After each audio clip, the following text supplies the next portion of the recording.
Brent and Nikki from Unapologetics, and we to the left at the valley. I know we shouldn't have to scream that we're atheists. You know, we don't have non-astrologers and all that.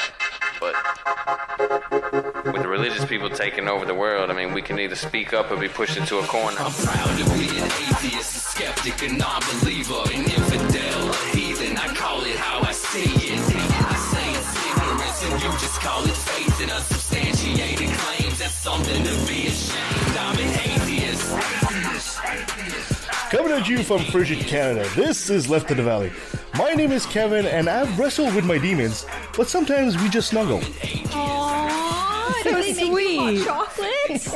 And do you guys snuggle in front of a fireplace with blankets? Absolutely. Oh, I want a demon to snuggle with. Joining me as usual is a team that knows that time heals all wounds doesn't apply to those hit by a clock. She asked the First Lady if she bleaches her asshole, and Melania said no, he gets spray tan. Nancy.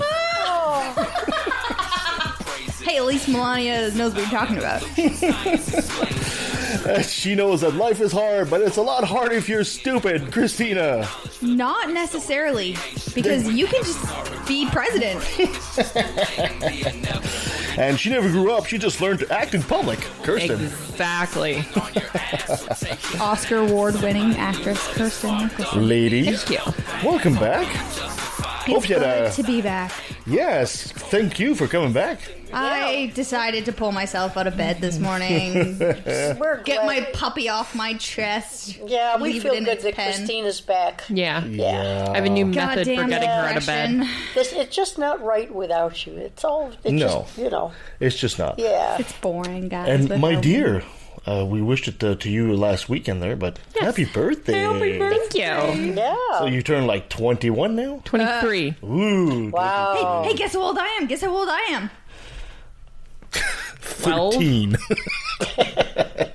No. I'm also 23. Yes. You're both 23. You guys didn't wish me happy birthday. Because you weren't here. You weren't here. True. Happy unbirthday and Yes. birthday. Yes, now we just need tea. Through and 2073. Let's cover everybody. Okay. Yeah.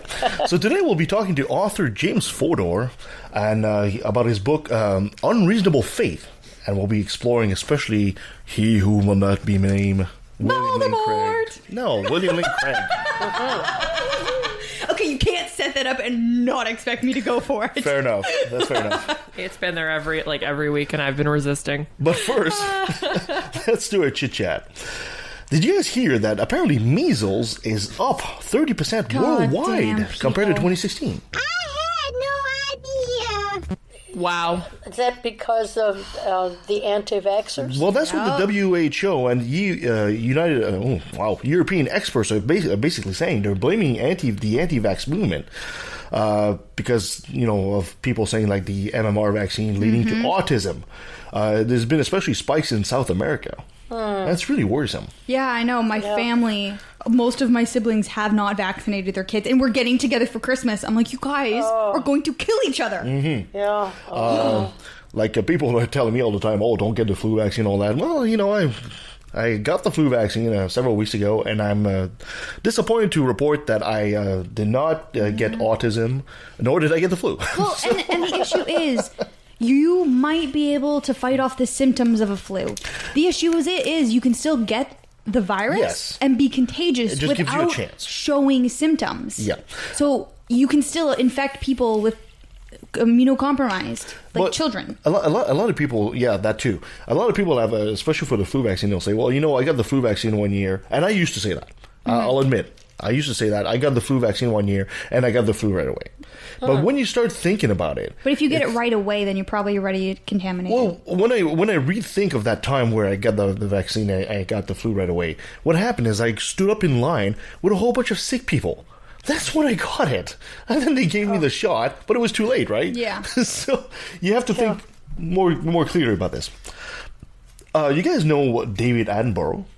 Oh, yeah, sure. The famed biologist says Trump is out on a limb when he abandoned the UN climate process. And Grab he a says, saw, quick! Grab that saw. Cut it off. for sure. And it says that if no urgent action is taken against climate change, a collapse of civilization is imminent. I think most of the credible scientists, and saying the same even thing. some who are not as credible, have been, convinced that we are in a close to a crisis. A do or die and moment. The world better snap to attention or dire consequences. And I'm usually not one to speak with hyperbole, but it seems fairly obvious. We caused it. We need to fix it. Absolutely. Yeah. Worst case scenario. Oh, we cleaned up the planet. Oh, boo-hoo. I know, right? You spent all this money to clean up the planet. We lessen the mass extinction happening to all life on the planet already. This is a funny story. I don't know what you guys think about this. There are some parents in Winnipeg that call for the removal of a sign on a fence. There's a little business, and they put a sign that says, near a school, right? They're near a school, and it says, "This is not a drop-off zone. Children left here will be eaten."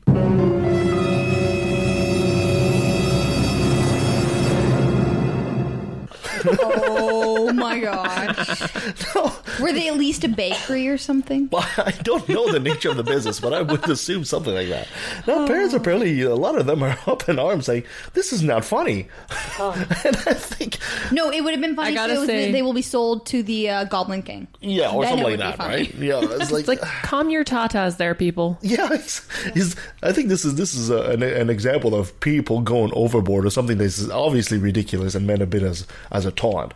Yeah, I think people, I don't know what it is, but I really think people are losing their humor gene. Oh. And getting all upset. Because I think, haven't there been signs in different places about, leave your children here and they will be jailed, or the lion will get... I mean, that's been going on Or forever. and everybody's, it's funny. I've seen the one, a shot of espresso and a puppy, and here you go. And it's a like, shot of espresso and a free puppy. Well, the children will be given a shot of espresso. I love that one. Was it an elementary school or a high school or middle school? I think it was an elementary school. Yeah.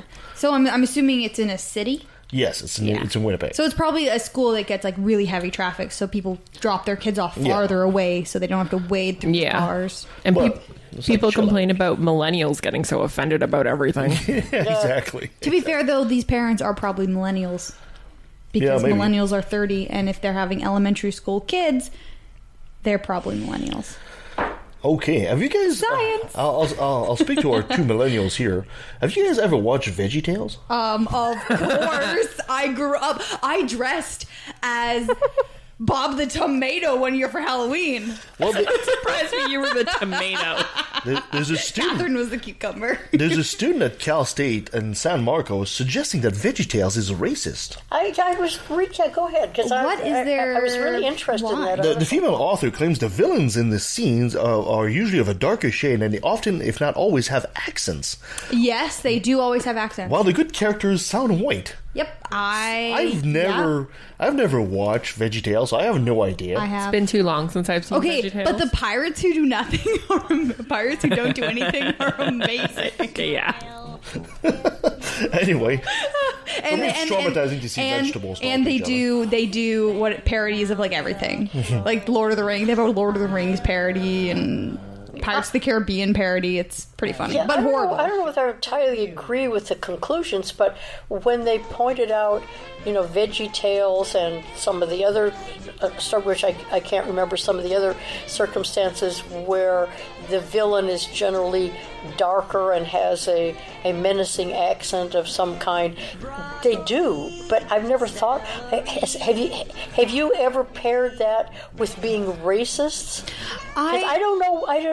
I'm having trouble reaching that conclusion. Well, I mean, this is obvious. I knew very little of VeggieTales, and when I took a little look into it, the brief time I looked into it, it's obviously a Christian propaganda thing. Yeah. Well, duh. And for Christian to start spouting that, especially in the United States, if you're darker and you have an accent, and if you're a stranger, chances are you're not a Christian. Chances are you're evil. Not that far off the mark. I think they were.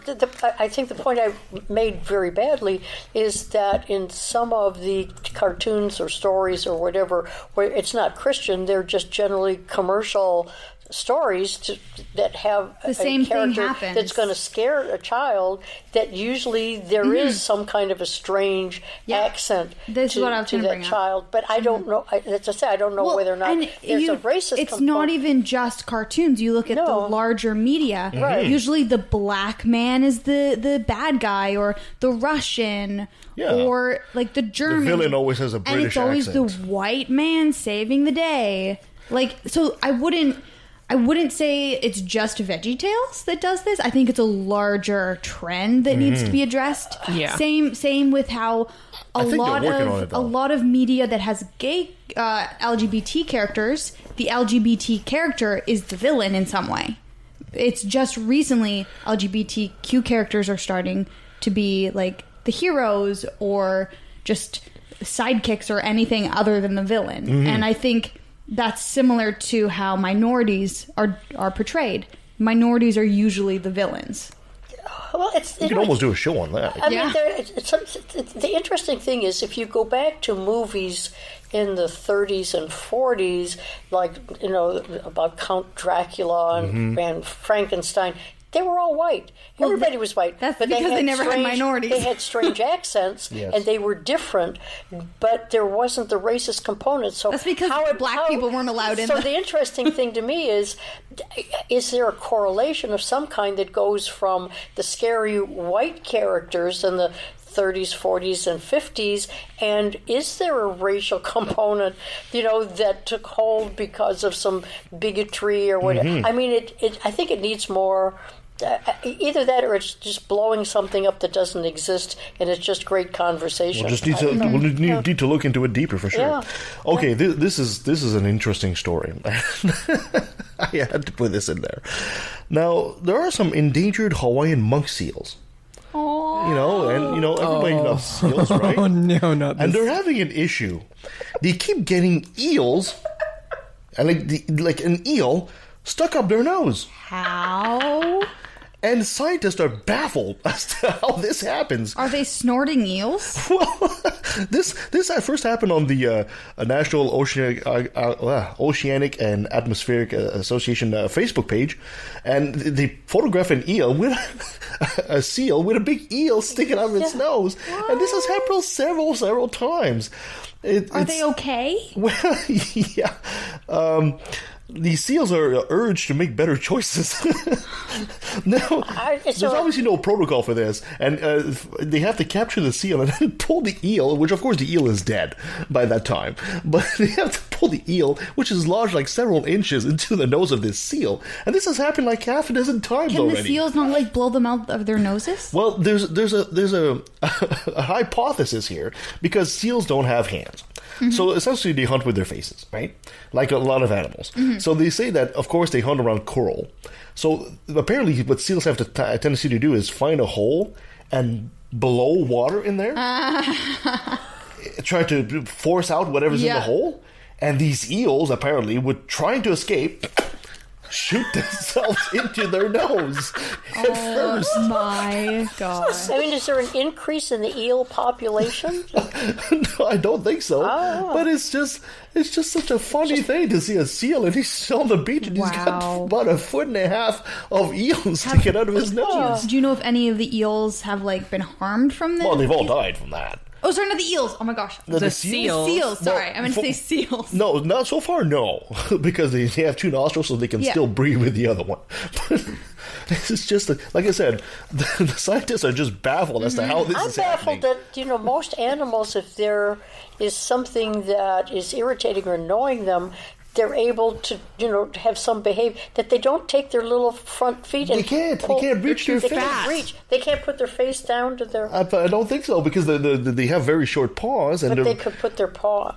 We'll have to train the seals. Put your paw down, lift your head up, and whoops, out comes... When I first saw this article, I thought, this is going to be satire. Okay, that's my new job. I'm going into eel removal. Where do I go? Eel removal specialist. There you go. Now, you got to go to Hawaii for I've got a new fundraiser. Nancy, the nose more doctor seals, for less eels, and I'm going. I'm getting my T-shirt.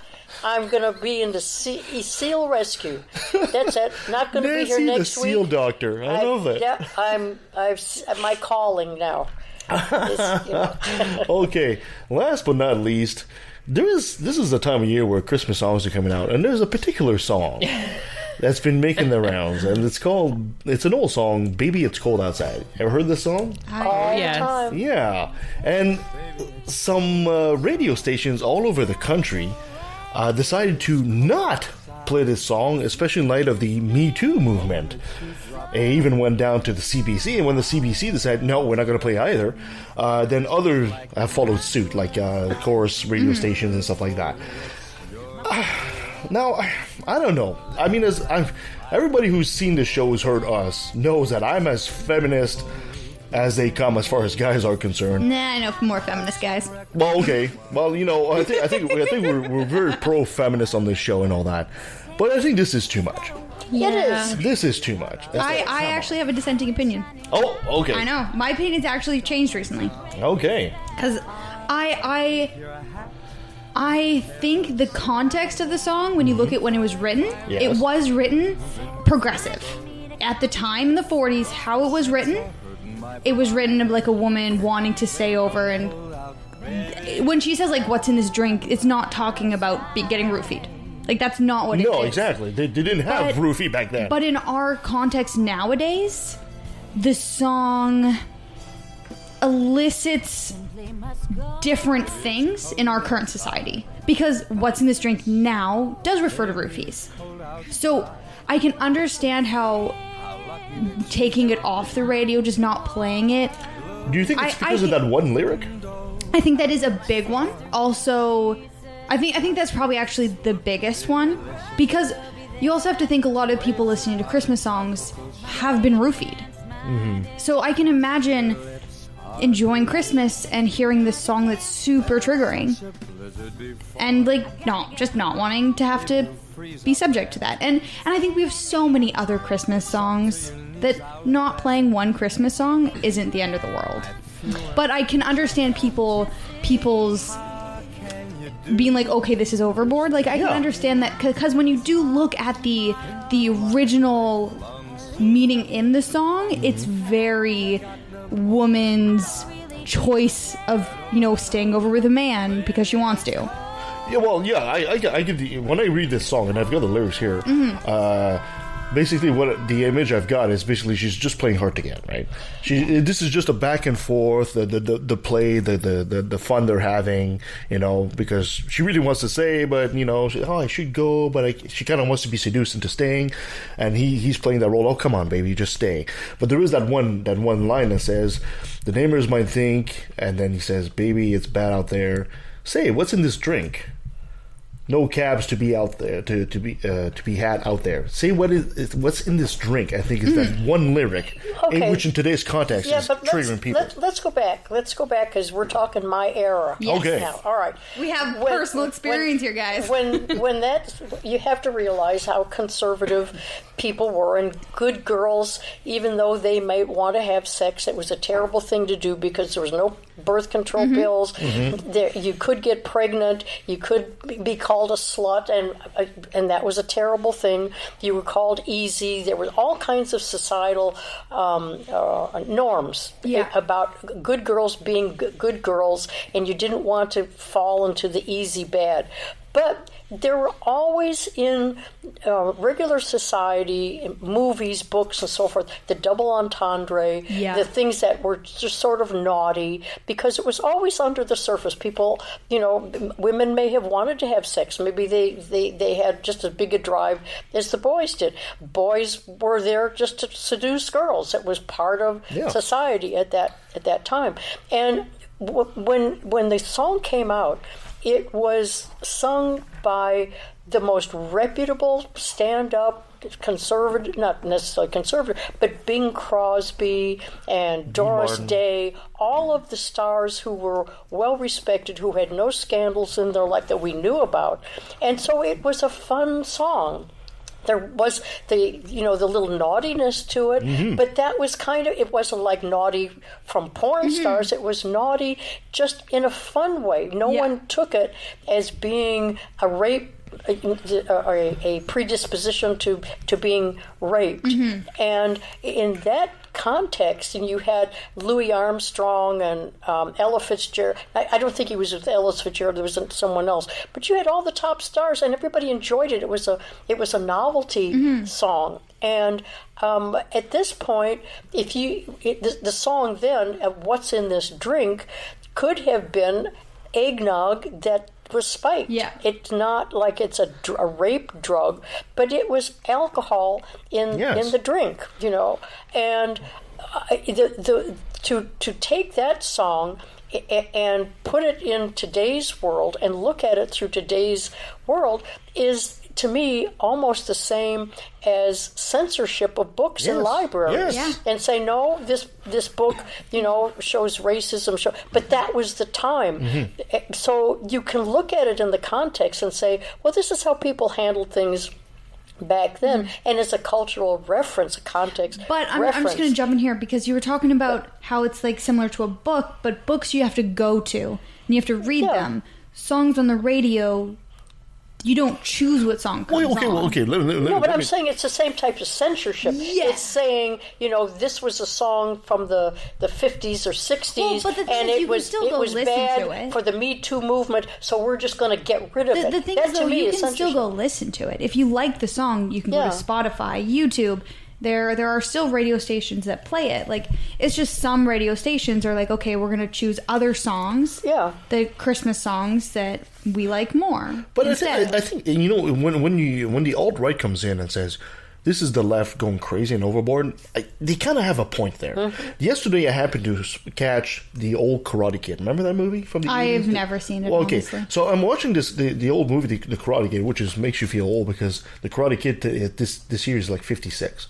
So it makes you feel old. And I'm watching this movie, but I'm watching it through today's eyes. I'm thinking this movie would not pass muster today. Yeah, it's a very, very innocent movie.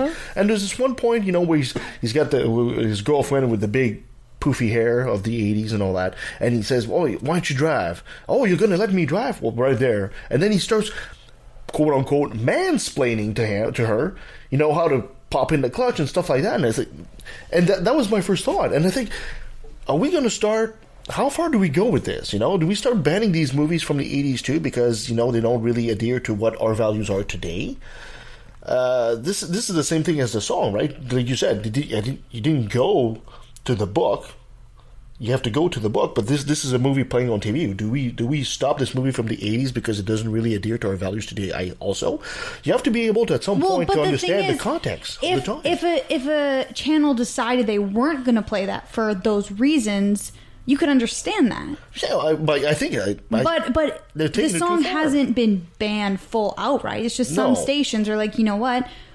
In our current society, this song doesn't have the same reception. So we're just not going to play it. Because let's listen to White Winter Hymnal, because it's amazing.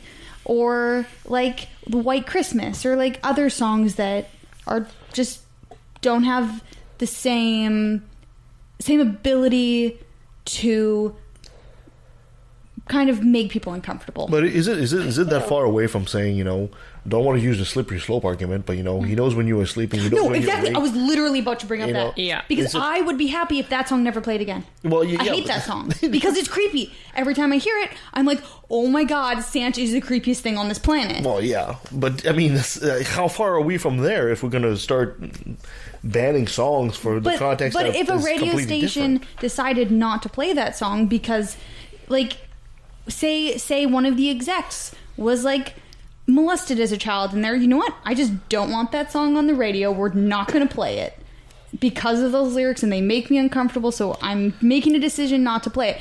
If they had a reason for it, I would be like, okay, you have your reason. I can see, we're sensitive people. We can understand both sides. Everything can be a trigger to some people, and everything can be no trigger to other people. But I think we're just in a transition period where there's just a lot of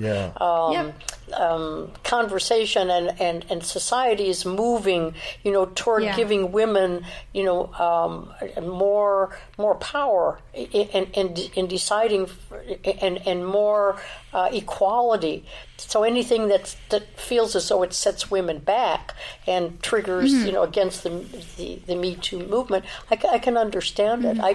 I'm a little conflicted about it, but to me, it's kind of over the top more. I think if it was like China style, like scrubbing it from the internet, like erasing it from history, then yeah, that would be so far across the line, unbelievably not okay. But this is just radio stations deciding they don't want this on their playlists. Yeah. People can still listen to it, they can still enjoy it, and people who don't want to listen to it don't have to. No, I agree with that, but I'm just saying, is this decision that the radio station really reflecting how the population feels? I think for a lot of people, yeah. Okay. Well, I don't know the answer. I don't know the answer. Yeah, it's a complicated. And the thing is, answer. I don't think it has to necessarily reflect the greater population, because they're making a decision on their playlist. There are some songs that I love that I wish would be played so much more, but because I'm weird and love indie music, it doesn't get played on pop stations. No, and that's perfectly fair. That's a business decision, and we'll have to leave it at that for now, I guess. And if you out there, the listener, feel different about this, let us know. Yeah. left@valley@outlook.com. But it definitely is a nuanced discussion and isn't black and white. Absolutely. It sure has a catchy tune, though. It does. It's never been my favorite one, though. The know, first time I listened to it and actually enjoyed it was on Glee. Because Kurt's amazing. I know. I believe Lady Gaga just recently did it. And that was the moment I figured out my family was super homophobic. Because they actually, I forget who she sang it with, but they switched the roles. No, it was two God. Oh, sorry, Lady Gaga. Sorry, I'm so in my own conversation. I just watched it this morning, I think, and it was Lady Gaga, and I forget who she sang it with, but they actually switched roles, and she was doing it in the role of like the man, Okay. and it was doing like "It's Cold Outside, Stay With Me." Exactly, and it was That's awesome. See, I like that kind of thing. That's cool. All right, my dear Nancy, you got a top 10 for us? Oh, I don't know whether I want to stop that discussion or not. Oh, we could go. We have to. Hey, time-wise. we could keep audience, going on that one. Anyway, if you okay. want us to dive into this kind of discussion more, email us. Yeah, There absolutely. you go. Talk to us on Absolutely. Facebook, because Yeah, we're absolutely. feeling lonely. Right. Okay, on our December theme of Canada's gifts to the world. Yay! This is kind of a fun one. I think that I always try to do the fun ones. Anyway, I'm going to do about 15 of them. Ooh, so much for top 10. Inventions that Canada gave the world. I'm so gonna excited. Do 16. I'm going to do 16 because they're quick. Okay, the 16th of what Canada gave. Do you realize that Canada gave the world standard time? Wait, seriously? Wait, Seriously. That's true. There was an engineer. we invented time? There was an engineer. Standard time. That's right. Whose name was Sanford Fleming, and he brought standard time to the U.S. and Canadian railways in 1883. Although and then the the time zones became law in 1918, and they were accepted worldwide in 1929. As long as we didn't Americans- invent daylight savings. Americans dispute that, saying the first one to have the idea of that was actually Benjamin Franklin. Yeah, that's stupid. We But, didn't. he might have thought about it. He might even maybe first to think about it, but he was not the first one to implement it for sure. and he didn't get the credit. No. Okay, number 15. This is a fun one. The paint roller.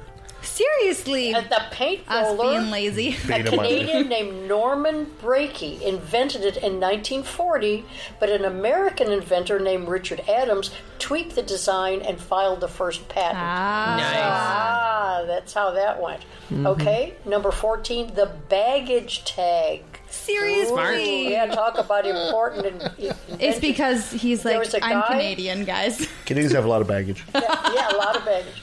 John Michael Lyons of New Brunswick changed travel when he invented the first baggage tag. When do you think he invented it? Okay, so New Brunswick was part of Canada at this time? New Brunswick. Okay, so that narrows it down. 1882. Ooh, Yeah. good job, dude. The revolutionary document contained information about the bag's point of departure, destination, and owner. It was really practical, so people didn't lose their baggage. Number 13, this is really fun. Green currency ink. Yes. In Even though we don't use it. 1862. What's amazing The is American ink was a Canadian invention for the what's amazing to me when I went through this is how far back these inventions go. 1862. And then we saw it and we're like, gross. Thomas Sherry Hunt invented the ink that makes U.S. bills green. Exactly. We don't use it Because We don't have even use it for our plastic currency. money. Well, we do now. Yeah, and our color. Well, we don't use that green, though. No, we have color. We have fun in our lives. Okay, here we go. This is a natural. The foghorn. A fellow named Robert Foulis invented a steam-powered foghorn, 1854, but died penniless because he didn't have the patent. Sucker. Yeah, always patent The stuff. patents. Number 11, instant replay. CBC television. Used a kinescope. The guy who invented it was George Retzlaff, and he used a kinescope when he created the first ever instant replay, 1955. Good job, dude. And it was during a broadcast of what else? Hockey. Night. Of course. Yeah. Number 10, insulin. I think we're all Yes. pretty much Yeah. aware of We knew insulin. that. Yeah, Frederick Banting, 1922. Balto. Number 9, the walkie-talkie. Really? Yeah. It's because we live so far away from everyone else. It's like your neighbor is 3 miles away. And you're Yeah, like, he called it the somebody PAX. talk to me. Yeah, probably. Don Hings called it the PAX set in 1937 when Canada declared war on Germany, and then 2 years later he went to Ottawa to redevelop the device for military use. Nice. Yeah. That was Now they're great, except when the person doesn't respond. Yeah, that's true. You just put on ignore. Number 8, Macintosh apples. I didn't realize Really? they started. Yeah. Really? Macintosh We invented an apple. In 1811, John Macintosh, there you go, began grafting a wild apple tree at his South Dundas farm, and people began enjoying it in 1835. Can I make a confession though? When you first said that, I'm like, what kind of computer is that? Oh my god. The comments of Christina, not necessarily those of Left in the Valley subsidiaries, employees, Numbers, etc. moving rapidly right along. Number 7, IMAX. Filmmakers Yes. Graham Ferguson, Roman Kreuter, and Robert Kerr, and engineer Robert Shaw founded IMAX 1967. Which is They the produced only real first 3D. IMAX film. Has everyone seen IMAX movies? Oh, yes. Yeah. Wait, you've never been to Science World and seen an IMAX? Okay, yeah, I've seen that. Oh yeah, I've not. I haven't seen it like an actor. Oh, we should go see Avengers 4 in IMAX. Christina, reel it in, or you're going to get muted. IMAX is the actually only real 3D because there are actually 2 cameras filming and overlapping. It's the real 3D as compared to the other process, which is actually digitally done. The egg carton. The ink Believe carton. it or not, in 1911, they used Like to an make ink cartridge? paper. The egg carton. Oh, the egg carton. Sorry. Egg carton. I'm sorry, I heard ink cartridge. They were fooling around with paper and developed the Wow. egg Realized you could fit around an egg. Number 5, this is good, of course, Basketball. for Canada. The rotary snowplow. Where else? Necessity breeds invention. The fun thing about this is that it was invented by a Toronto dentist, and he first thought of the idea to clean up train tracks, and then the snowmobile and snowblower also came after that. Genius. But the Zamboni ice resurfacer? Nah, California. Really? You'd think that Well, the that's Zamboni would be up because here. we but can no. just go on our natural ice outside. California. They need to make their own. Yeah, exactly. Number 4, the odometer. Road trips were never the same after 1854, when Nova Scotia inventor Samuel McKean created a device that measured the distance with every revolution of a carriage wheel. Though everyone from Ben Franklin was also working on it, it just so happened that He was just the first one, McKean in Nova Scotia got there first. A fun game. Trivial Pursuit. Number 3. I am so bad at this game. Really? Unless it's Harry Potter. There you go. Or science. 1979, Scott nerd. Abbott, a Montreal sports editor, and Chris Haney, a photo editor, when they couldn't find all their Scrabble tiles, decided to do something else, and they invented Trivial Pursuit. It is such a fun game, though. They couldn't find their Scrabble tiles, so they made another game called Trivial Pursuit. They did. These guys had way too much time. Necessity breeds invention. What did I say? Yeah, it was just one. It was just one of those fun things that came spontaneously while they were playing where Scrabble. You're snowed into your cabin. Okay, yeah. ladies. This is one for us. The Wonder Bra. Nice. The most popular push-up bra ever. It was invented by a Montreal company called Lady Corset Company, and they first licensed the trademark Wonder Bra in 1939, but then renamed the company Wonder Bra in 1961. Don't you wish instead of these little hooks in the back, they would have like Velcro, make it easier to? That would be so scratchy and uncomfortable. Really? Yeah. Imagine Velcro constantly rubbing up against your back. I'm a man. I'm just thinking about ease of removal. That's all I'm thinking about. Also, it's not hard. Also, it's more likely to come undone. Ugh. Like randomly. No. So the number one invention is one you'll never think of. A basketball. Never in a million years will you think of this as being a Canadian. Oh, let me guess. So I'm going to tell you. Peanut butter. I wasn't going to guess that. Peanut butter. A Montreal pharmacist named Marcellus Gilmore Edson. Don't you love that name? Yeah. It's a good name. Marcellus Gilmore Edson envisioned his nutty ointment-like product, patented in 1884 as a food option for people who couldn't chew. What's your favorite thing to put peanut butter on? And Chocolate. he was a pharmacist, so he just... Mine's waffles. Wasn't there? Hold on, I forget the name of the fellow, but I always heard for the longest time that it was one of the first Black American inventions was peanut butter. Fake news. Fake news, really? Real fake. No, it was the peanut. It was the development of the peanut itself and how to grow it in the South. Yeah. Oh, okay. Yeah. All right. That makes sense. I could remember his name if I had. Yeah, I couldn't remember. I can't remember his name either. But it was a black man that developed the peanut and growing it and making it commercially responsible. I'll probably think of it at 2:00 this morning. But that's true. But that was kind of amazing to me, that peanut butter, because you'd think because the peanut was a southern commercial product that it would have turned into peanut butter, but. Can't stand. We just thought, how can we make it did better? you just say you can't stand peanut butter? No, I can't. Now, whether he patented it in 1884 and someone else patented it, I don't know. I'll have to look up a little bit. The only way you can eat peanut butter is like if it's in the chocolate bar. That's about it. Really? Oh, yeah. Like that is just. I love peanut butter. Yeah. When I was younger, I would just take a spoon and just eat spoonfuls of peanut butter. George Washington Carver. That's it. Was the guy that did the peanut. Yeah. I know what I did. Is I'll stick it in a little bowl and I'll stick it in the microwave and then I'll melt it and I'll pour it over ice cream. Oh, God. That sounds You guys all pregnant amazing. or something? What's wrong with you guys? It's delicious. I'll do it in the middle of winter too. It's delicious. Okay, but you're crazy. Okay. Shut up. Never. Canadian. All right, my dear Kirsten, it's time for another brilliant moment. Yes, it is. Brought to you by religion. Woohoo! All right. We have found it, guys. The least useful degree anyone could possibly get.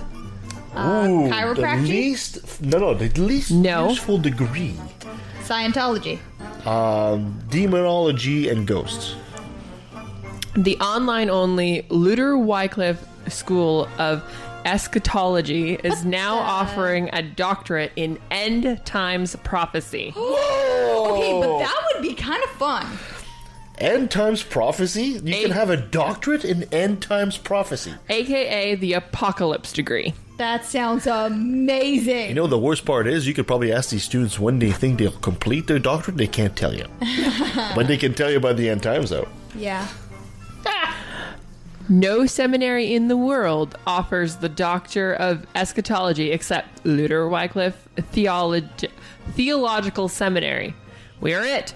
We have made history with this degree program, and now it is offered exclusively by us. This degree program is extremely comprehensive and rigorous, but worth every minute of study. Where is this? America, obviously. It's online. But yeah, where are they, like, probably. based? So we know right now, as long as that program runs, the end of the world's not happening. Well, exactly, because they know when the world's going to end, so... See, if they say they offer their course till 2020, then we know. Boy.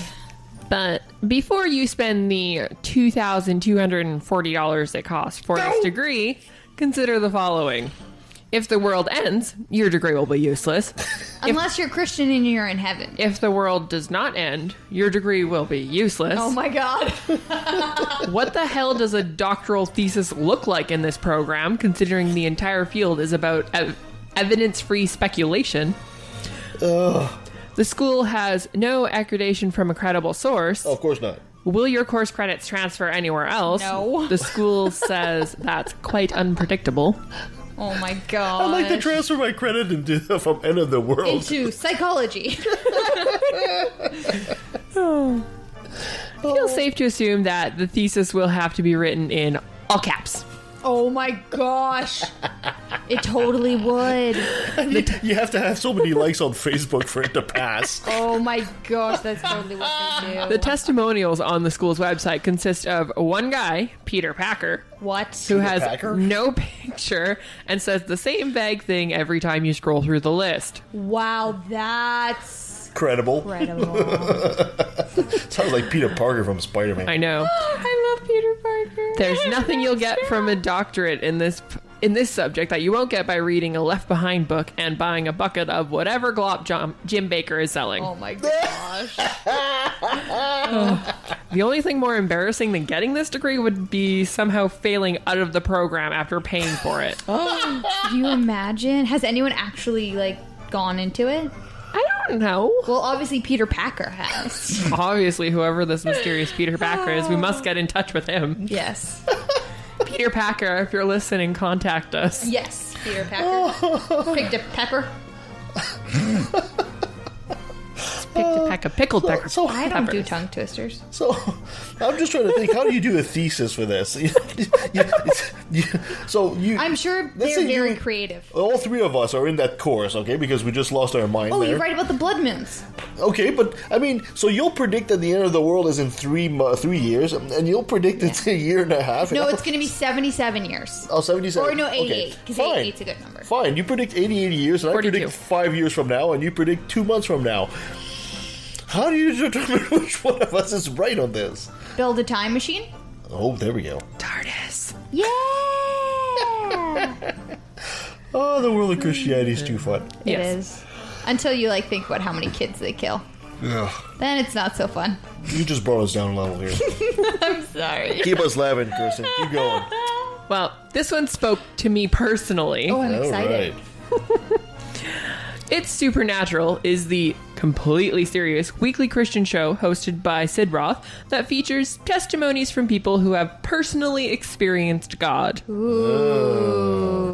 Recently, John Kilpatrick was a guest on the show. He might be best known for speaking in tongues in church in order to defeat Wonderful. witchcraft. To defeat witchcraft. Yep. Yeah, It went viral because of how absurd it was. Well, I guess he wants something even more embarrassing to top his Google results, since he told Roth about a time he watched a real live miracle. He saw a Vietnam veteran's missing hand grow back during a revival. I think he might have taken drugs. Yeah. I think so. Or much. he's lying. One of those. The story is told via an incredible reenactment. Oh my gosh. I want to watch it. I can show it to you later. He was a Vietnam veteran, and they threw a grenade in on him. And he took that grenade and threw it out of the tent. And when he did, it exploded midair, but it blew part of his hand off. It blew all the meat off, and he had a crippled hand. Yeah, he would have killed him too at that range. His hand was growing back in that presence of God. The audience applauds. And then, maybe the most shocking part about the entire exchange, Sid Roth moved on to a different topic. Not a single follow-up question. Oh my gosh. Hey! Way to look at make that. it credible. That hand just grew back. All right, moving on. Nothing else to see here, people. All right, let's move on. Gosh. And I No would say question. the reenactment that they did, oh man, it's so funny. It's like a bad movie level of special effects for this hand growing back. Oh my god. They use sock puppets, I bet. It would have been better if they used sock puppets. Oh, This is why faith healers never work in hospitals. Yeah, and or that's amputees. That's why disease that apparently healed are always something that you can't see. Or that, like, have spontaneous remission as part of the daily happenstance. Yeah, I think God should really try to concentrate on the amputees. He's really been neglecting them. Or the kids with leukemia. Like, just cure them all. Yeah. Even Jesus wasn't all that great because, after all, he was just cleaning one leper. Exactly. He didn't kill leprosy. He healed one blind guy. He could have just gone never like cured blindness. He could have taken a dandelion and be like, "This is leprosy," and gone. Yeah. No, they can't do that. No, it always has to be. You'd think with him being all powerful, he could, get rid of disease. Yeah. Horrible disease. You'd think. At the very least, you can make a world that is clearly designed for two-handed people a little easier for one-handed people. Exactly. At the very least. Thank you very much. Or, make it funny, grow a tentacle instead. Exactly. That would be useful. Yeah. Think of all the tentacle porn you can do with this after that. Christian tentacle porn. New category altogether. Oh my gosh, you ruined it. I was not thinking Christian until you said that, and it just suddenly went PG, and it made me sad. I was thinking, really, how would Christians do that? It would be like shaking hands. I'm like, no. And washing them. Oh my god. Okay. All right. We're done. Thank you so much, ladies. So let's take a pause, and when we come back, we'll be talking to author James Fodor about He Who Must Not Be Named. Voldemort. No. Oh, I should other correct. one. I said it wrong. The real Voldemort. The real The T is not horror. pronounced because it's French. The real Voldemort. horror. The real horror. Donald Trump. Well, okay, that's close. But just as bad, William Lane Craig. I don't think he's just as bad. Your opinion doesn't count here. So, Censored. Stay with us. Do you know where Saskatchewan is? Probably not. It's in Canada. If you do, you might know a city named Regina. In Regina, there's a studio. And in that studio, there are, at least once a month, a bunch of skeptical atheist geeks and goofballs who get together to do a podcast. We are the Brainstorm Crew, and we're trying to help spread a bit of reason and critical thinking while still having fun. Never taking things too seriously, but still not accepting everything we're told, we go through different topics, exploring them in depth and often disagreeing. We try to stick to provable facts, and we never trust in myth. That's why we say we're woo-free since 2013. You can find us on iTunes, Stitcher, or Spreaker under Brainstorm, or check out our website, brainstormblog.net. I can't promise you'll always agree with us, but I can promise you'll have fun listening to us.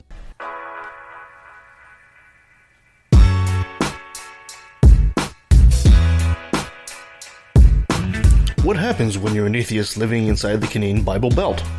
If you're like me, you gather some friends and take to the airwaves. So I invite you to take a left to the valley and find out where you stand in this world. Follow us on iTunes, YouTube, Spreaker, Stitcher, Blog Talk, or lefttothevalley.com. Atheists, Skeptics, and Humanist Radio, no God required.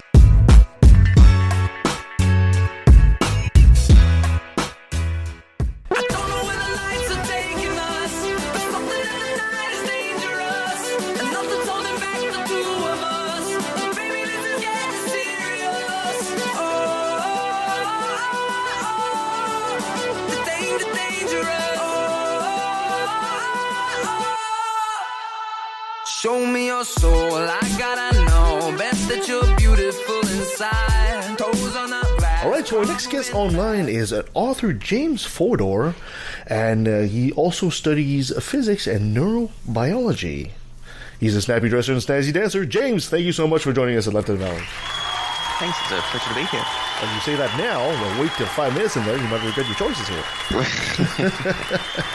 And salutations from Canada. You're all the way down there on the other side of the world. We're actually communicating through time and space because he's in Australia. To be fair to him, we're down there. Yeah, he's actually communicating back in time through us right now. That's pretty awesome. Yep. That's how good of a guest we have. We're just all over the place all the time. We have no boundaries. James, maybe for our listeners, maybe you'd be so kind to give us a quick bio as to who James Fodor is. Sure. Well, I'm I've studied a number of things. So I live in Melbourne, Australia, and I've been a student at the University of Melbourne for quite a while now. I've studied, I think, as you mentioned, physics, and also I have a degree in biology. And I guess relevant for this discussion, I grew up as a Mormon, so the Church of Jesus Christ of Latter-day Saints. I left that when I was about 20 years old, and which is a whole story in itself. Mm-hmm. But that left me with a continuing interest in religion and questions about philosophy and how to tell what is true, sort of thing. And when I at university, I came into contact with one of the Christian groups there and started to have discussions with them about what they believed and why they believed it. And over the years, I came into contact with or knowledge of the whole field of sort of Christian apologetics. This was very interesting to me because as a Mormon, I hadn't really been exposed to this sort of approach to faith before, or sort of giving reasons for faith. It's there are Mormon apologists, but it's kind of a bit different in terms of how it works. And particularly one of the main figures that I came across is William Lane Craig, and I was particularly interested in his work and sort of started reading a lot about that and having conversations with people. So I guess we'll sort of get into that about my decision to write the book. But yeah, that's sort of how I became interested in his work. Mm-hmm. So we're actually going to be talking about your book about called Unreasonable Faith, and He Who Must Not Be Mentioned, William Lane Craig. but first of all, the first two questions that popped in my mind right away, and I gotta ask is there a lot of Mormons in Australia? One, and two, it's not Melbourne, it's Melbourne, right? I have to say it right because there's a way of saying that word, that city, and most of us don't do it right. So please repeat that name for our audience if you'd be so kind. Right. Well, I don't know. People around here would say it Melbourne. Not Melbourne. Yeah. Melbourne. Yeah. Melbourne. Yeah. Melbourne. Yeah. I don't know. Although it's spelled like Melbourne, but it's I don't know Melbourne. if that makes it right. But that's right. Do it right, people. That's important.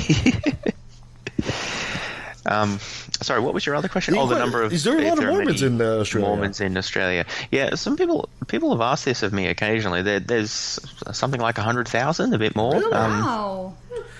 Because here in Canada, we don't see a lot of Mormons. No, we have Mennonites. Yeah, well, we have a lot of we have Jehovah's Witnesses and all these kinds, but Mormons is, we see them once in a while, but that's about it. I always wave at them. You can always recognize them with their little short sleeve shirt. They and never tie. come to my door. Yeah, but you scare people away, dear. No, but literally, I've driven by them and be like, you've driven into them. Mormons. And our window was down, and they heard it, and they left. Yes. Yeah, you haven't driven by them, you've driven into them. There's a difference. She's wanted for murder in 3 counties already. So, James, you give us the genesis on your book there, Unreasonable Faith. And this is a big topic because William Lane Craig, let's face it, he's a superstar as far as Christians are concerned. He is the man. And you decided to tackle the bull head on. So, by all means, my friend, explain to this how you came to this decision. Right. Well, as I said, I became sort of exposed to Christian apologetics, or at least sort of evangelical apologetics. I suppose there are different types. But anyways, and William Lane Craig is, as you said, very prominent in that sort of sphere, especially because of his many online debates and online sort of podcast debates, many of which I viewed and listened to. And of course, he has a reputation, well deserved, I would say, for being very competent in these formats. And I think he generally wins his debates for a variety of reasons. So that naturally attracted my attention, and particularly the way he presents his arguments as most of the time, as quite sort of logically constructed with specific premises and conclusions and so on. That sort of appealed to my way of thinking, and I think also sort of naturally naturally begs a sort of direct response.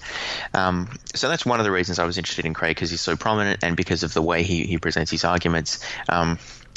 The other reason, I think, is because when I was sort of looking into his arguments, naturally, of course, I was also looking into, well, what have people said in response?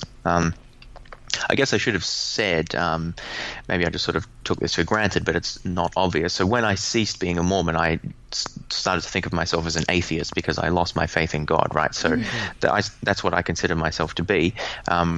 And that's the approach I was sort of coming at the Craig's arguments, as a non-believer.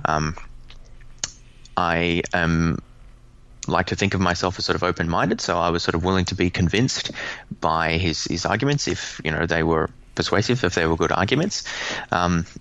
But at the same time, I wanted to hear, well, what's the counter argument? What's the other side to it? Because in anything, there's always two sides to it. So I wanted to sort of give his arguments a fair analysis, the sort of the pro and the con. Anyway, so I went looking online for responses to Craig or for more on some of his particular arguments, and of course there were some things that people had written, both in more sort of popular pieces, blogs and other pieces on websites, and also more technical sort of scholarly journal articles and so forth. And many of these were quite interesting. But what I sort of realized over time sort of reading about this is that no one had really done a systematic response to Craig's apologetic as a whole. They just responded to sort of bits and pieces. And I sort of thought that this was important because I sort of realized that a number of his arguments have kind of connections, or they relate to each other in various, sometimes subtle ways. Maybe we can talk more about that in a little bit. But anyway, so I was sort of a bit unsatisfied with what I found with respect to the materials that existed responding to Craig, because they were so sort of patchy and haphazard, and I felt that there were particular things that they just didn't address. And I don't know, sort of in my hubris or vanity or whatever you want to call it, I just decided, well, maybe I'll write the book that doesn't exist and sort of try to respond systematically to this. So that's what I did.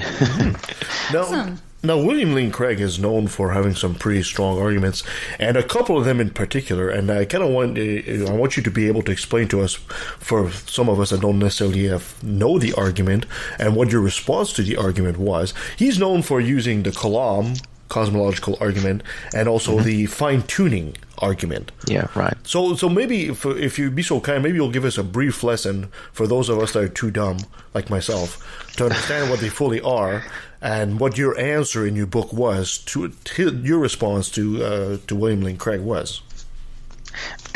Yeah, right. So the Kalam cosmological argument is the most famous of Craig's arguments, and rightly so, because he didn't exactly invent the argument. It sort of developed from the work of a number of sort of medieval Islamic theologians, which is where it gets its name from. But he reformulated and then popularized the argument in a book published, I think it was in the late 70s, and that's got quite a lot of discussion in the philosophical literature. So that's one of the reasons that Craig has become prominent, is because of his use of this argument. So the way Craig presents the argument is in terms of a fairly simple syllogism with two premises and a conclusion. So the first premise is the universe began to exist, and the second premise is that everything that begins to exist has a cause. The conclusion of that is the universe has a cause, or had a cause. So that's a valid argument. The question is whether you agree with the premises. Yeah. And note that this conclusion, and this is where people already run into trouble when they're responding to this, because this conclusion doesn't say anything about the existence of God, right? It just says the universe has a cause. In the way he presents this, he then gives sort of further reasons as to why this cause that he's identified, the cause of the universe, must be a personal creator or God. So I sort of identify that and talk about what I call the extended Kalam cosmological argument. This is not a term that Craig uses. It's just a term that I use so that I can address sort of all of the issues. So adding a premise, if the universe had a cause, the cause was a personal creator. And then you get to the conclusion that, God exists, or a personal creator, God exists. So anyways, so this is intended to be an argument for a creator God, right? And one of the biggest issues with the Kalam, and it's what you'll encounter as sort of the first issue that I discuss if you read my book, is that it relies on a particular philosophy of time. This is called the tensed theory of time. Now, this is quite interesting because when Craig originally formulated the Kalam cosmological argument, he said this explicitly. I quote him in my book on this. He says explicitly he didn't really realize about the disputes in philosophy of time. He maybe sort of had a vague idea about it, but he didn't really think it was very important. Only subsequently did he realize, and sort of it was made, other people in responding to the argument made it clear to him that his argument really is completely dependent on just one view about the philosophy of time. So he sort of then went back and wrote 4 big fat books on the philosophy of time to defend the tense theory of time, which his argument depends on. So this analysis of the tense theory of time is then what I start the book discussing, because Craig needs the tense theory of time for the Kalam to work, and then only when he has that, then you can start getting into the premises. So do you want me to talk a little bit about the tense theory of time? Yes, I was about to ask exactly that. What exactly is the tense? Because I thought you were going to say linear, but no, you're using a different term here. So please explain that to me. Yeah, right. So I just wanted to set up as to why it matters, because most people don't know really anything about philosophy of time. Even a lot of philosophers don't know much about the philosophy of time. It's a bit esoteric, right? So this is an example of when I think it's important to sort of tie Craig's arguments together, because a lot of people don't even sort of realize that there's this whole issue about the Kalam that he needs to deal with first. But anyways, so there are 2 main views in philosophy of time. As always in philosophy, there's various hybrids and whatever, but at least 2 main views: the tensed and the tenseless theory of time. Right? Now, a lot of people have trouble understanding these, so let me try to explain it in a way that makes some sense. So the tense theory of time, particularly the version called presentism that Craig advocates, that's like a version of the tense theory. But maybe I'll just talk about presentism to make things simpler, and it's got a good name. So presentism says that only the present exists. So the past doesn't exist and the future doesn't exist. And this is understood in a fairly sort of robust sense, like only the now, the present moment, is part of reality. Yeah. The past used to exist, but it doesn't exist anymore, and the future doesn't exist, but it will exist, right? And then we sort of future moments come into existence, and then the present moment ceases to exist and becomes past, so it no longer exists, right? That's one way of thinking about how time works. You have this sort of succession of moments coming into and going out of existence. Now, and that's what Craig believes, the presentism. The main challenger to this is what's called the tenseless theory of time. Now, it says that time exists as kind of a dimension, and all of time exists sort of, well, at once isn't the right word, but it all exists. There's the past, and then there's the present, and there's the future, and it all exists as a kind of a line, like dimension. Think of it as a sort of a road. You're looking forward into the future, right? Now, as temporal beings, we only exist at one moment in time, right? We don't exist at all moments in time simultaneously.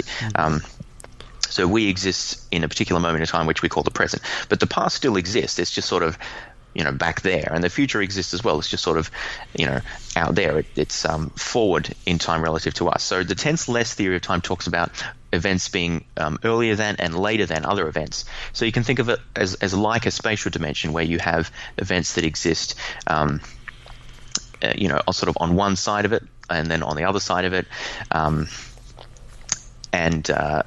We talk about that as earlier than or later than events. Now, the critical difference between the tensed and the tenseless theories of time is about whether the past and the future are part of reality, like they're part of the things that exist. Under presentism, which is what Craig says, they're not. Only the present exists, whereas under the tenseless theory, it all exists. We just only experience part of it at where we exist in time. Does that make some degree of sense? Yeah, absolutely. Yeah, okay. Look, it's a bit abstract, and there's a bit more to it, obviously, but that's the basic idea. Now, the reason this is important is because, remember, Craig's first premise is that the universe began to exist. Yeah. Right? So, like, what does that actually mean if you think about it? Well, what he said he means by it, basically, is the presentism idea. The universe sort of came into being at one moment in time and didn't exist, well, there was no moment in time when it didn't exist, because time came into being with the universe. So the language gets a bit tricky, but basically the universe just came into being and then sort of started ticking over. Now, under this is the critical thing to understand. Under the tenseless theory of time, nothing really begins to exist in that way. Everything sort of already exists. It's just that things exist earlier than or later than other things. Yeah. So the way that you would say it under the tense-less theory of time is just that the universe is finite in the earlier than direction. So if you could imagine like somehow traveling backward in time along the temporal dimension, you'd go earlier and earlier and earlier, and then you'd hit a wall, speaking as an analogy. Obviously there's no actual wall there, but the point is there's a limit to how early you can go, and that's it. There's no sense in which that began to exist, or that later moments sort of started to exist at a different moment in time. Everything just exists, temporally speaking. It's just there's a limit to how early you can go. It's just a different way of thinking about time. So the critical thing there to understand is that Craig's premise, the universe began to exist, doesn't even make sense under a tenseless theory of time, because nothing really begins to exist. They just exist at different points in time. Yeah, so that's the critical thing to understand, if that makes some degree of sense. And so the first part of the book, which is quite a bit actually, I go through all of the many arguments that Craig's given in his fat series of books on the subject, about why the tensed theory of time, or presentism, is the correct theory. And I don't think any of his arguments are very good, and so I go through them systematically. I think there are good reasons to think that the tense-less theory of time is correct, basically relating to general theory of relativity, where you may have heard about the idea of space-time and they're sort of connected to each other. I think this makes a lot more sense under a tenseless theory of time than presentism that Craig has. So this is the first part of this takes up a fair bit of time, just basically discussing that I don't think time is tense like Craig says it is. If it's not, then Craig's argument can't even get off the ground. Wow, that's pretty deep.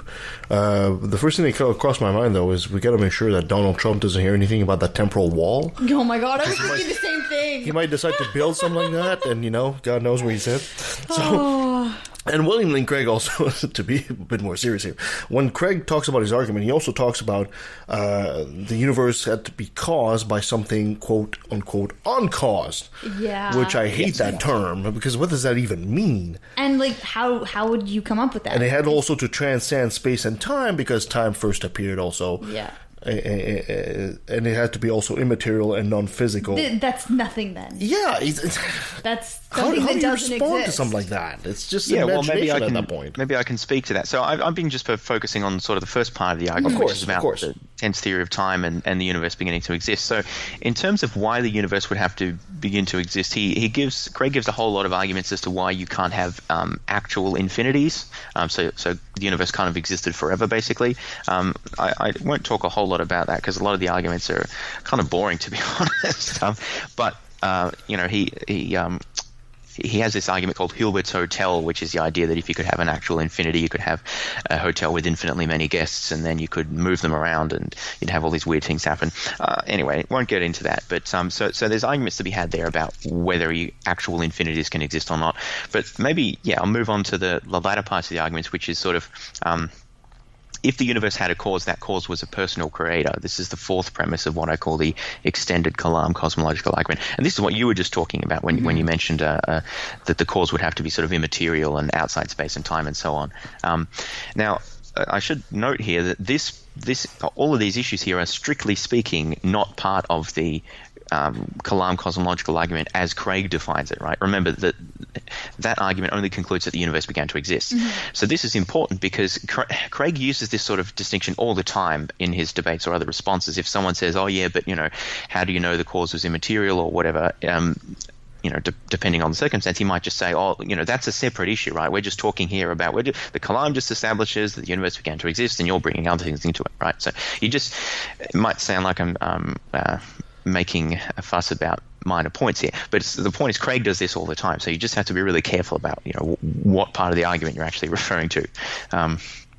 Anyway, so here we're outside the sort of classical Kalam, and we're in the part of it that tries to draw the link between a cause of the universe and that cause being God, right? So what Craig says about this is that the cause of the universe has to have all of these properties. It has to be it has to be outside the universe itself, so it has to be outside of space and outside of time, and has to be therefore immaterial and so forth. The main reason he gives for this, by the way, is the way he defines universe. It might not sound like something that needs a definition, but there are different definitions of what is meant by universe. So he defines the universe to be like essentially all physical things that exist in sort of space and time. Yeah. In which case, obviously, you can't have, if that's your definition of universe, then if there's a physical thing that caused caused the Big Bang, for example, then that would be part of the universe, and that would require a cause itself, and so on. So again, he uses that definition to sort of get around things that people would suggest as other possible causes. You don't have to necessarily accept his definition of the universe. You could say the universe is, all of the things that are directly resulting from the Big Bang, for example, in which case you could still meaningfully talk about, well, could some material thing have caused the Big Bang? Anyways, but in terms of the main reasons he gives as to why the cause of the universe has to be an immaterial personal cause, he there's various things that I could discuss, but I guess the one argument he gives is just to say, oh, well, there's no other possible candidates. He says it can't be a material cause because then that would be part of the universe and it would need itself an explanation. And it can't be an abstract object like a number because they don't cause anything. So what have we got left? Well, it's basically, a personal agent causing something to happen. That's one of the arguments he gives. And I think this is a terrible argument because I give a whole list of other possible immaterial causes drawn from partly from various Eastern philosophies and other worldviews that talk about potential things that are not personal agents but could have potentially caused the universe to come into being. Now, I don't believe in any of those things because I'm a materialist myself, but the point is that Craig can't just say, oh, well, there are no other possible alternatives and argue for his thing. He does this elsewhere, by the way. It's another of his argumental strategies. So it's important to sort of make him step back and actually address the other possibilities, even if you don't necessarily believe them. You can't just this is something he gets people to sort of box themselves in almost, because maybe you're a materialist like me, and then you sort of then Craig says, well, materialism doesn't work, so there are no other possibilities, and so your natural approach is just to argue for a materialist approach. But the thing is that Craig is making an argument there are no other possibilities, and so you can't let him off so easily. You have to get him to show that other non-material causes couldn't work as well, and this applies elsewhere. So anyways, so that's one of the arguments that he gives. The other main argument that he gives is a variety of arguments in favor of something called agent causation. And this gets quite technical because his idea is that an agent can just cause things sort of out of nothing, which is what you need for the universe to come into being, right? There's, the universe just sort of starts. And particularly, Craig wants to explain how can you go from something that exists timelessly, like outside of time, to something that exists in time. Because the idea is, suppose you had some timeless entity which just sort of existed outside of time. It's hard to imagine that, but let's just suppose. Well, we have Nancy here. She's pretty close to that. Right. And then it exerts some sort of cause, or it produces some sort of cause which then brings the universe into being, which exists in time. Craig's question is, well, how does that work? Because if the timeless entity can exert some sort of causal power that brings the temporal universe into being, then why doesn't the universe exist sort of timelessly with the timeless entity? Like, it's almost like the timeless entity kind of waits a while and then produces. Yeah, but how did they wait a while when there's no time to wait? Yeah, it's kind of a bit confusing. Language does get very difficult here. So anyway, Craig thinks that you need some way of breaking out of this dilemma of going from a timeless to a temporal entity. And he says that a free agent, a libertarian agent, is the only way you can do this. There's various technical things he says about this, which it's a bit much to go into. But basically, I don't think his arguments are very convincing. I think at the bottom of it, he gets into a quandary where he wants to say that an agent exercises its causal power, sort of freely chooses to exercise its causal power to bring the universe into being. But it seems to me that would be an event, a thing that happens in time. And by his premise, that would require a cause itself. And he just says, oh, no, it's not an event. It doesn't count as an event. And I don't think that's... Yeah, and you can look at exactly how he phrased that, but I don't think it's very plausible. I think he paints himself into a bit of a corner there where the account that he gives sort of would require a cause itself, which would then get you back into the infinite loop. So anyway, I don't think his argument's very persuasive. You can obviously look at my book to see there. But so those are the two main reasons. He says there's no other possibilities, or libertarian agents, obviously God would be the main example of this, have special causal powers that allow them to do this. But there's a lot of, I guess the main point is, and this is a theme throughout the book, there's a lot of nuanced philosophical points that he makes and sort of premises that you have to buy. And if you don't really find those persuasive, you're not going to find his conclusion persuasive, or his argument for the conclusion persuasive. And I think this is what you don't hear in the YouTube debates, because they just never have time to get into this amount of detail. No, of course not. And this is the reason why philosophy class, it looks like time slows down a lot, because you need that much more time to explore everything. So let's go quickly on the fine tuning argument that he also brings. That's another one of his favorite. Yeah. So I know I do want to summarize these things. Oh, but of course. Sorry.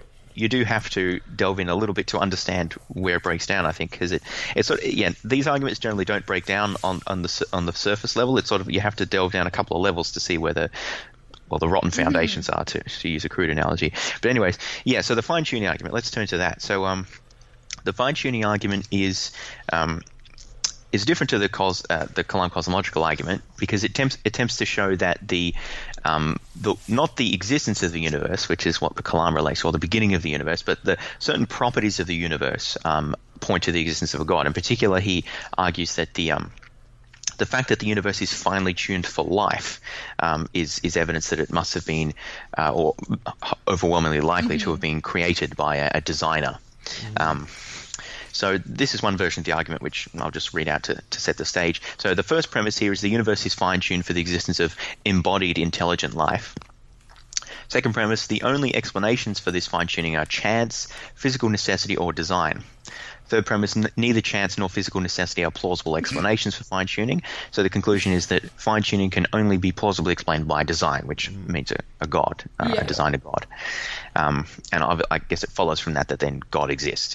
So this is what's called an inference to the best explanation, which is sometimes called an abductive argument. It says that there's this thing which is strange, and we can explain it by positing some sort of entity or process. In this case, it's God, and therefore we have reason for believing in God. Now, I think this is a sound method of reasoning, because we use this in science a lot. So if we have a set of phenomena that we can explain by positing a physical theory, and that physical theory then explains a lot of those phenomena, then we have reason to believe the theory is true. So the question is whether we think Craig's explanation is a good one, and whether there are other possible explanations. So in premise 2 here, he says the only possible explanations are chance, physical necessity, or design. So by design, he means that, basically God made it that way. We'll come back to that, because I actually think it's a really bad explanation. Physical necessity means like this is the only possible way it could have been. And chance means, well, it's just a fluke. Like it could have been a whole lot of other ways. It just happened to be this one, and there's no real explanation for it. And that's usually the one they favor a lot, right? A lot of people. This is the point where they trot out some incredible number, like 27 zeros, and that could not have been a result of chance. It's too big of the odds, and this is what really hooks on the average theist. Yeah, that's correct. Yeah, so you'll see all sorts of ridiculously big or small, depending on which way you're looking at it, numbers trotted out as to indicate that, there's no way it could have been like this just by chance. It's incredibly implausible. So let me just give a bit of background as to what these numbers sort of are trying to get at. So the idea is that there's a whole in physics, there's a whole bunch of what are called physical constants. So these are, the way Craig talks about it, I think this is more or less right, they're just numbers that physicists plug into various equations like quantum mechanics or relativity and other things like that, or the initial conditions for the start of the universe, like how much the ratio of the mass of a proton to an electron, and how strong gravitation is compared to the other forces of nature, and things like that. So they're numbers that are put in. We can discover the numbers experimentally, but we as yet don't have any deeper theoretical reasons for why they are the way they are. They're just sort of given to us, it seems. So that's what the physical necessity response gets to. It's like, well, actually there's a deeper reason why they had to be the values they are. Generally, I mean, physicists kind of hoped that they might find a deeper reason, but it seems kind of unlikely at this point that you could explain all of the physical constants by some sort of overarching theory, which itself wouldn't then require a similar explanation. So, although I don't think Craig has shown that physical necessity is an impossible explanation, I think it's probably not that likely. But the idea of the fine-tuning argument then is that we've got these numbers, which we know the value they have, but they, as far as we know, they could have had a whole range of values. They could have been, extremely high or extremely low, and there's no particular reason why, as far as we know, they had to be the value that they are. And this is where they come up with these really small probabilities, is because basically they say, well, there's this huge range that the values could have had, but only a very narrow range that would have supported life. Mm-hmm. And so the usual argument is, well, if such and such parameter had been different, then stars wouldn't have been able to form, or the universe would just be full of black holes, or planets wouldn't have stable orbits, and so on, right? And all of these alternative possibilities, so the argument goes, would not be conducive to the existence of intelligent life. Mm-hmm. And so only a very narrow range of these values are consistent with the existence of intelligent life. And so you sort of take the small range divided by the whole wide possibility space, and you get these tiny, tiny numbers. And then the argument usually compounds by saying, well, yeah, this is just for one parameter, but we also need this other parameter and this other parameter, and so on. And so you multiply these tiny probabilities together, and they just get ridiculously small. So this is the fine-tuning argument, right? The only way we can explain this apparent miracle is by positing, well, actually it is a miracle, and sort of God did it. So that's essentially what the argument is. There's more absolutely, to make it precise, but that's the basic idea.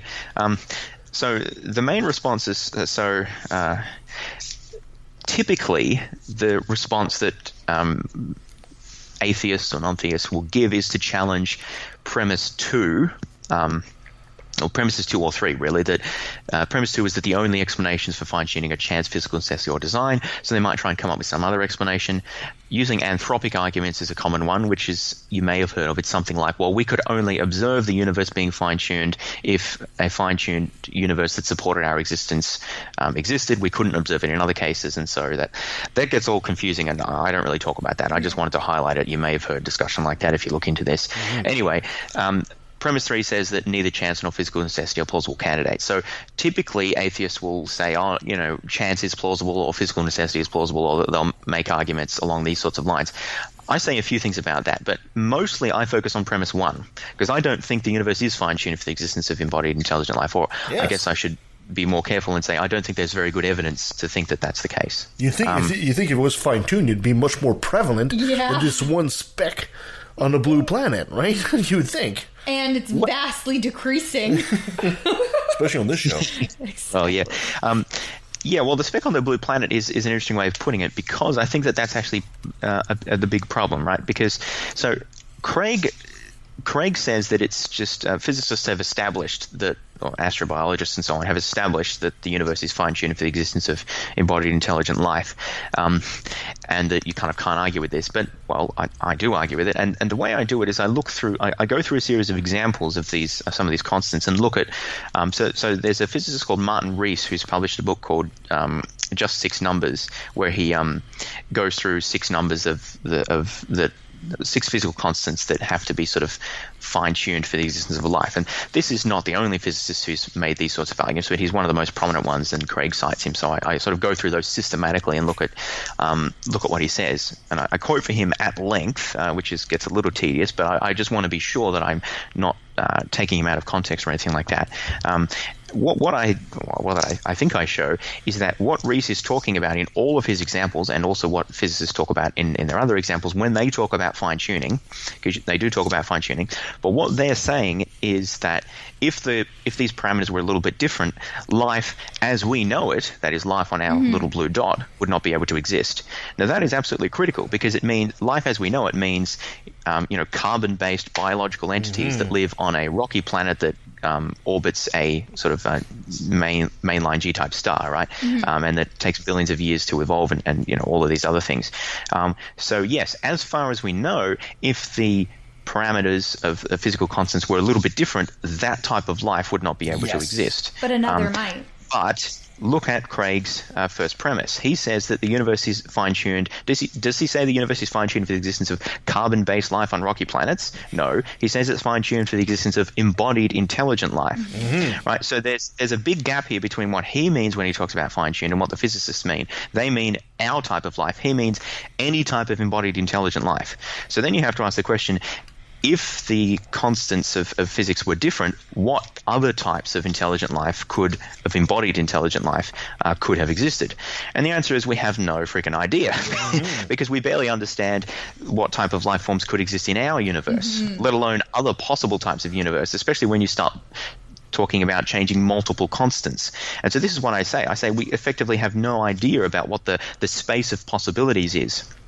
In order for this fine-tuning argument to work, you'd have to be able to know that, well, if we changed constants A, B, and C to these values, then no intelligent life here. And then if you change them to these other values, no intelligent life here, and so on for this massive range of possibilities, right? But the fact is that we don't know any of those things. We don't even really know what types of life could exist in our own universe. We certainly don't know about what would happen if we changed one of these constants, let alone changing like 6 of them at once. And we're just talking about a wholly different universe.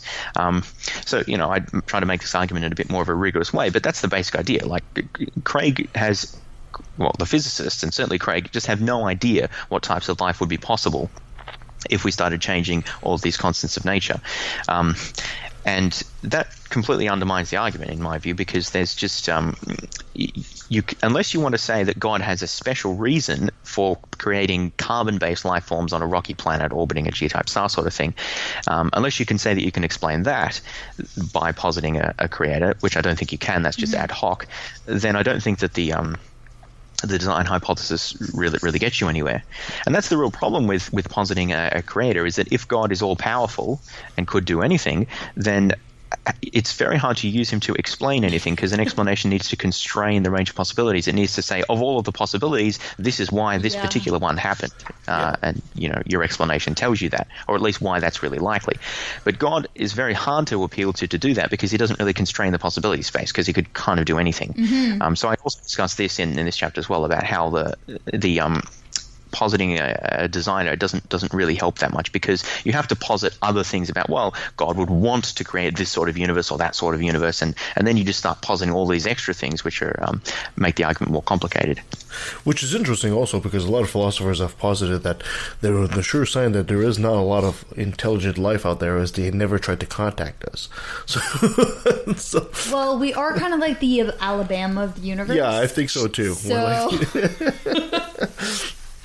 don't really blame them if there is any out there. Maybe they're just waiting for us to reach an appropriate level of enlightenment before they bother talking to us. Yeah, exactly. No. A lot. I think somebody like William Lane Craig is very good at presenting these kind of facts, but people don't think for half a second. I was having this discussion with a theist. Say, there's plenty of life on this planet. I said, well, no. I mean, think about it this way. Just us, just humans, we barely inhabit about maybe 10% of the Earth's crust. Most of our cities and populations are like near water sources, near the equator. There's plenty of the most of the surface of the planet is mostly water that we don't inhabit. And it's not water we can drink. It's not water we can drink. There's a lot of deserts and mountain areas where there's nobody living in there. So we really don't take a lot of space. And people don't think about this. They think about humans being all over the planet, like you're all over your own house. And so when you see these staggering numbers about what was the argument they were saying? It's like shooting a bullet from Jupiter to Earth on a target about 3 centimeters and hitting another bullet on the way half through at the speed of light. Well, people say, of course it can't be chance, right? They get these numbers, but they don't actually analyze them thoroughly. Yeah, so those numbers, I should have circled back to this. Those numbers are what I would describe as made up. So there's some basis to them, but they're making a whole host of assumptions. Particularly, it's assuming that all of those. Remember, I said the way you get those numbers is to look at one constant, to look at the space of ranges it could possibly take, and then the range that would be conducive to our type of life, which is actually what we know about, and assume that all of the other sort of. If you're imagining a big line here, assume that all the other spaces along the spectrum would not be conducive to intelligent life, and then multiply all those probabilities together for separate constants, right? So that's assuming first that you know what types of life forms would be possible, intelligent life forms would be possible in those other regions of the spectrum, which no one does. That's just purely an assumption. Yeah. The second thing is that when you multiply them together, you're assuming that there's no interaction between the constants. That is that you might need special combinations of constants to get life, which almost certainly is true. When you multiply them together, you're assuming they're independent of each other, which is almost certainly not true. So I'm just emphasizing there that sometimes atheists will feel like they need to explain these numbers, whereas in fact the numbers are just bogus. You don't need to accept these numbers. No, you don't. You certainly don't.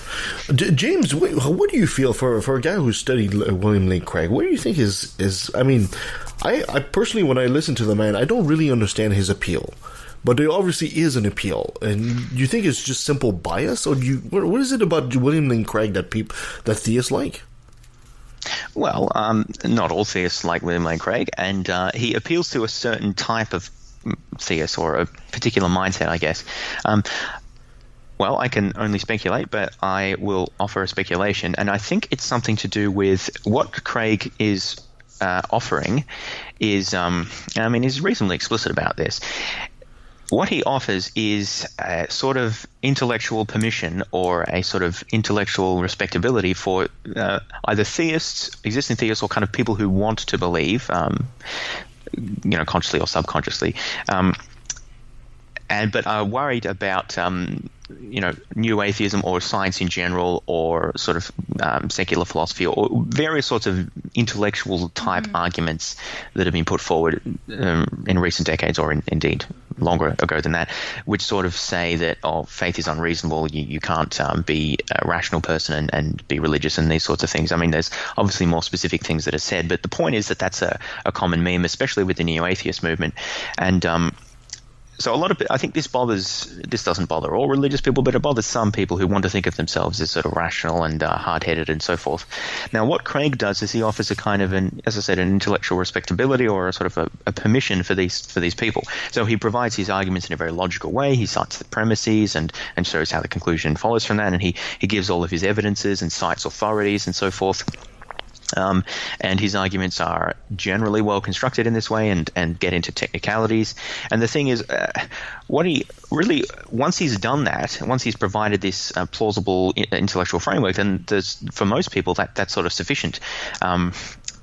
All you really have to do to persuade someone of an argument is to make it sufficiently plausible, far enough down so that the amount of depth that you have to dig into to find its sort of rotten foundations is further than most people can be bothered going, right? And this doesn't just apply to apologists, this applies everywhere. So as long as the argument looks good as far as most people are willing to go, then you've succeeded, right? I mean, that's kind of a very cynical point to make, I think, but I think that's actually the point of it. Like, you just have to outlast people, right? As long as you give responses further. I mean, imagine that William Lane Craig's debates just went on for 100 hours, and they just went on for increasing amount of detail in all of the premises, right?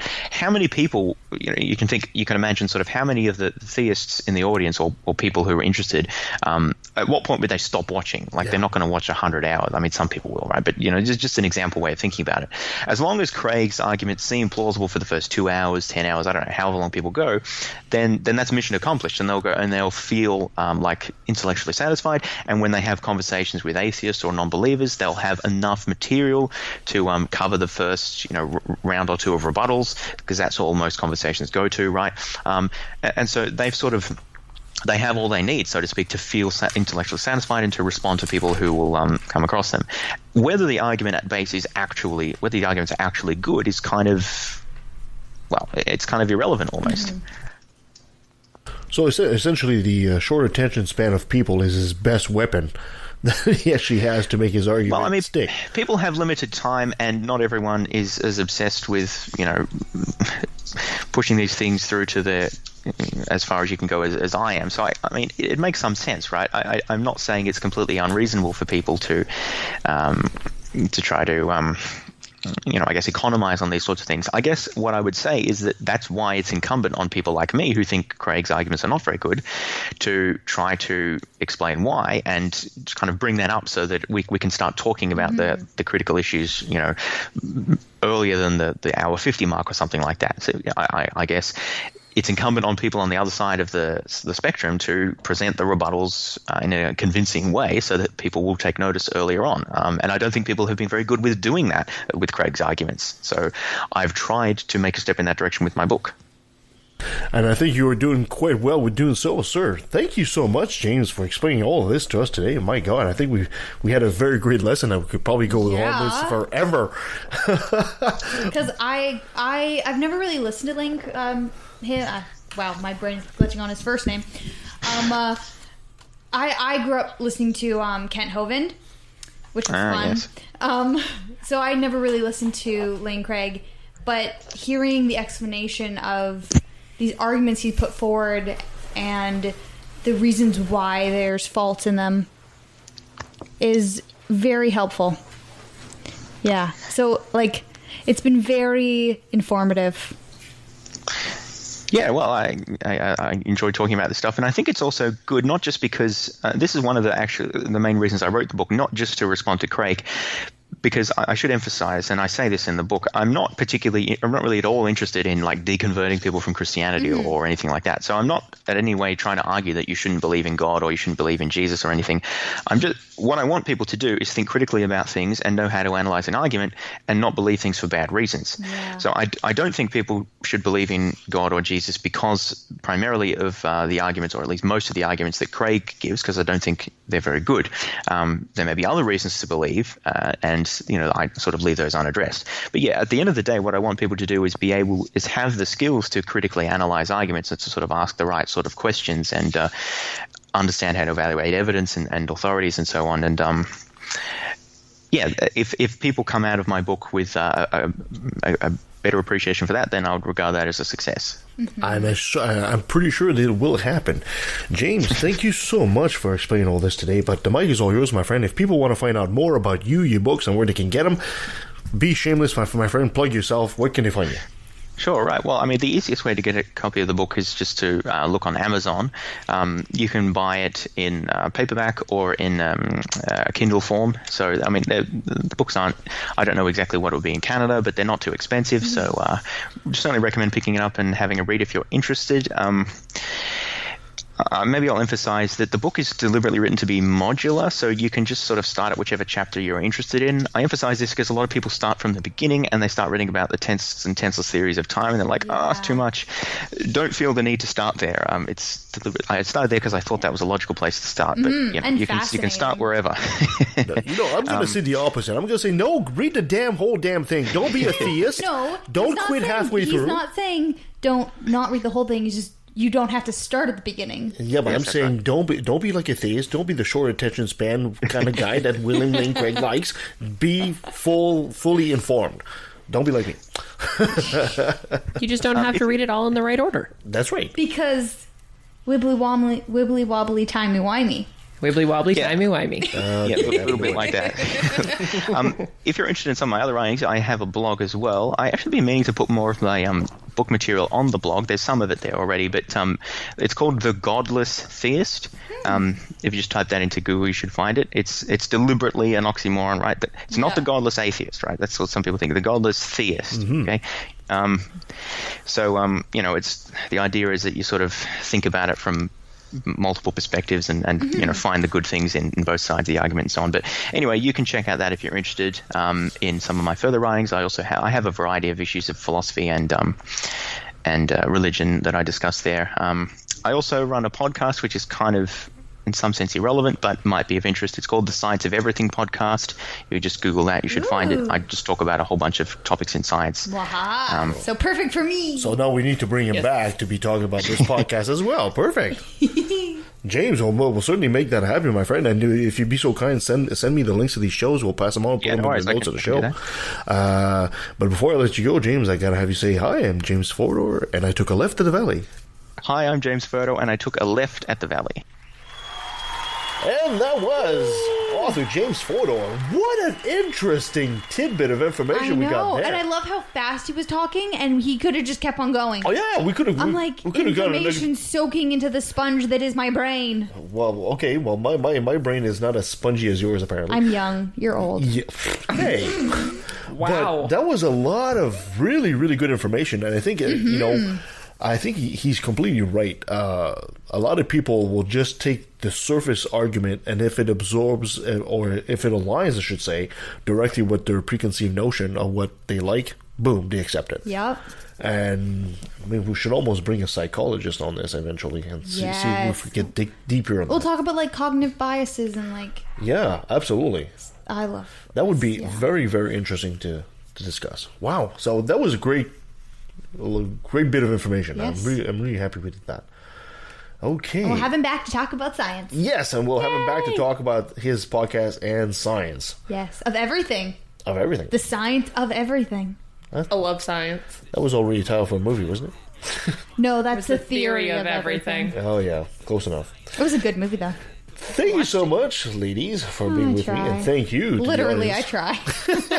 For being with us today. Don't always succeed. You can follow us at leftandvalley.com. You can follow us on Facebook, on Twitter, at LETV Podcast. You can send us an email at leftatvalley@outlook.com.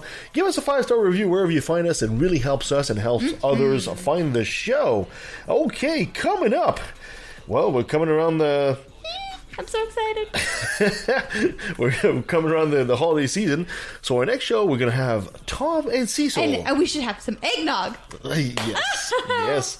From Cognitive Dissonance. And we'll be sending them straight on what the proper things of many things are. And, of course, we'll have a Christmas special for the holidays. And we'll also have a year in review. Now, looking up at next year, we'll have...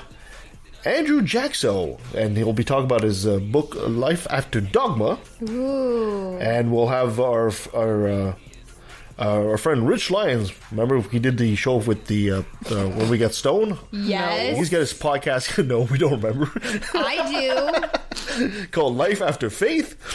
It's going to be so fun. He was so fun. Our friend Christian Christensen is going to be taking on John, the Godless Engineer, and the Historicity of Jesus.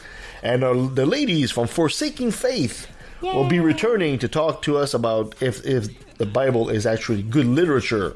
Mm-hmm. In February, we'll have our friend Godless Cranium. He'll be bringing back his partner in crime, Shannon. They'll be talking about their podcast. And we'll also have Zach from Sacrilege podcast. He'll be talking to us. So I would just appear on the show, by the way. You can look that up. And, of course... Great announcement. In February, mid-February, we'll have the legendary Matt Dillahunty will be joining us. Woohoo! I'm so excited. Yes, that will be very fun. Now we just have to figure out what we're going to talk about. And hopefully not scare him away. We can't just bring him on to tell him how amazing he is and how much we love him and how much he has influenced our atheism. We have to talk about stuff more than that. I think, I was talking to Nancy a bit before there, and, the thing about Matt, I think he is the closest thing to Hitch 2.0. Yeah. I think people love his non-nonsense approach, and I think that's one of the things that makes him a darling of the masses. Yes. So we'll have to ask him these questions. He gets to be an asshole when we can't. We can too, but I think he's just better at it than we are. Yeah, but we aren't in those discussions. Yeah, that's true. We can listen to him, and when we would just want to punch someone, he can just tell them that they're wrong. And it's just like, thank you. Thank you so much, ladies. Until next time. Okay, see ya. We know that they love the kids, but how the fuck can we protect them while they planning to molest them? We teaching them to respect them. Fuck that. The system is broke down, working backwards, and the only action or tactic I plan to practice now is to attack them. The parties of God's hands are bloodstained, millions of murders by believers, and they're all calling God's name. And let me take a sec, don't mean to sound so hateful, but I swear to God, pun intended, I find it disgraceful that many atheists are told to be quiet. You're not alone, speak your mind, time to let it be known. I'm proud to be an atheist, a skeptic, a non-believer, an infidel, a heathen, I call it how I see it. I say it's ignorance and you just call it faith, and unsubstantiated claims, that's something to be ashamed. I'm an atheist. Atheist, atheist,